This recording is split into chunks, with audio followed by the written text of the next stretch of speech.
Jimmy Trescott was going virtuously toward his luncheon when he heard these cries behind him. He pretended not to hear, and in this deception he was assisted by the fact that he was engaged at the time in a furious argument with a friend over the relative merits of the two Uncle Tom's Cabin companies. It appeared that one company had only 2 bloodhounds, while the other had 10. On the other hand, the first company had 2 Topsies and 2 Uncle Toms, while the second had only 1 Topsy and 1 Uncle Tom. But the shouting little boys were hard after him. Finally, they were even pulling at his arms. "Jimmy!" "What?" he demanded, turning with a snarl. "What do you want? Let go of my arm." "Here he is. It's the new fella. It's the new fella now." "I don't care if he is," said Jimmy with his grand impatience. He tilted his chin. "I don't care if he is." Then they reviled him. "For you're gonna lick him. I've caught him. First caught him. You're a frayed cat." They began to sing, "Frayed cat, frayed cat, frayed cat."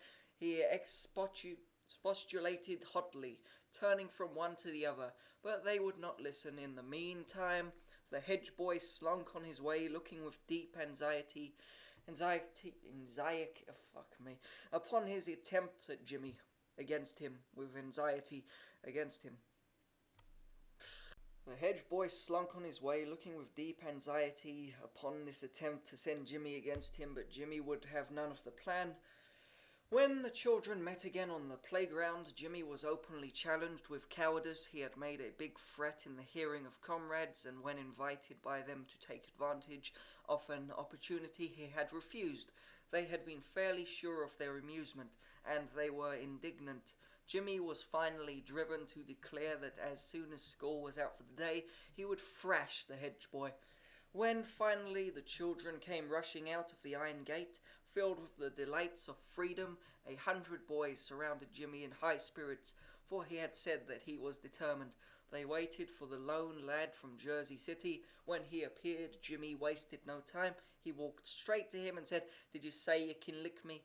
Johnny Hedge was cowed, shrinking, affrighted, and roars of 100 boys thundered in his ears. But again he knew what he had to say. "Yes," he gasped in anguish.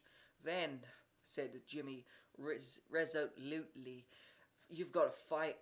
There was a joyous clamour by the mob. The beleaguered lad looked this way with way of succour as Jimmy Dowser and other officious youngsters policed an irregular circle in the crowd.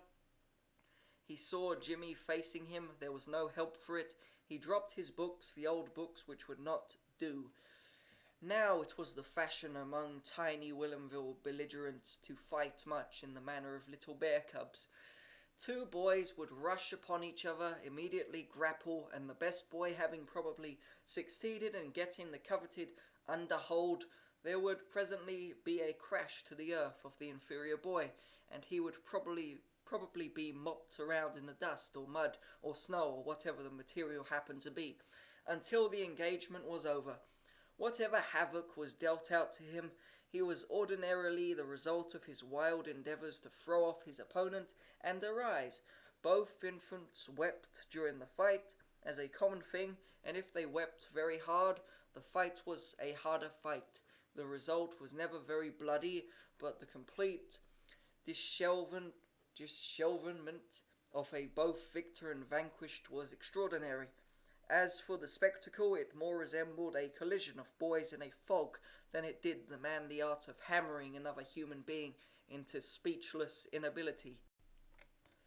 The fight began when Jimmy made a mad bear cub rush at the new boy amid savage cries of encouragement. Willie Dalzell, for instance, almost howled his head off. Very timid boys on the outskirts of the throng felt their heart leap out of their throat. It was time when certain natures were impressed that only man is vile, but it appeared that bear cub rushing was no part of the instruction received by boys in Jersey City. Boys in Jersey City were apparently schooled curiously. Upon the onslaught of Jimmy, the stranger had gone wild with rage, boy-like. Some spark had touched his fighting blood, and in a moment he was a cornered, desperate, fire-eyed little man.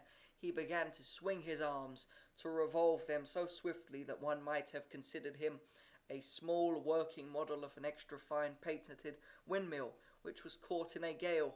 For a moment this defence surprised Jimmy more than it damaged him, but 2 moments later a small knotty fist caught him squarely in the eye, and with a shriek he went down in defeat. He lay on the ground so stunned that he could not even cry, but if he had been able to cry, he would have cried over his prestige or something, not over his eye. There was a dreadful tumult. The boys cast glances of amazement and terror upon the victor, and thronged upon the beaten Jimmy Trescott.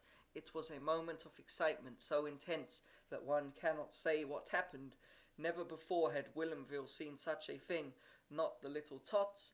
They were aghast, dumbfounded, and they glanced often over their shoulders at the new boy, who stood alone, his clenched fists at his side, his face crimson, his lips still working with a fury of battle. But there was another surprise for Whilomville. It might have been seen that the little victor was silently debating against an impulse. But the impulse won, for the lone lad from Jersey City suddenly wheeled, sprang like a demon, and struck another boy. A curtain should be drawn before this deed. A knowledge of it is really too much for the heart to bear. The other boy was Willie Dalzell, the lone lad from Jersey City, had smitten him full sore.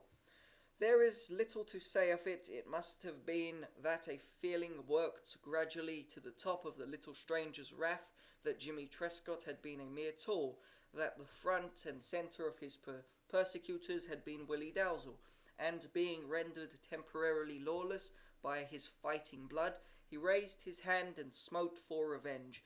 Willie Dalzell had been in the middle of a vandal's cry, which screeched out over the voices of everybody. The new boy's fist cut it in half, so to say, and then arose the howl of an amazed and terrorized walrus. One wishes to draw a certain curtain without discussion or inquiry or brief retort. Willie Dalzell ran away. He ran like a hare straight for home. This redoubtable chieftain, following him at a heavy and slow pace, ran the impassioned new boy. The scene was long remembered. Willie Dalzell was no coward. He had been in panic stricken into running away from a new thing. He ran as a man might run from the sudden appearance of a vampire, or a ghoul, or a gorilla.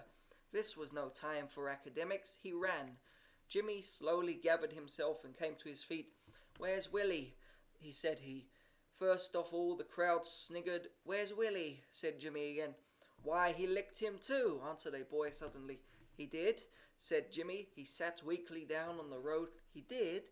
After allowing a moment for the fact to sink into him, he looked up at the crowd with his one good eye and his one bunged eye, and smiled cheerfully. June 1900, Harper's Magazine, Volume 101, pp. 56-63.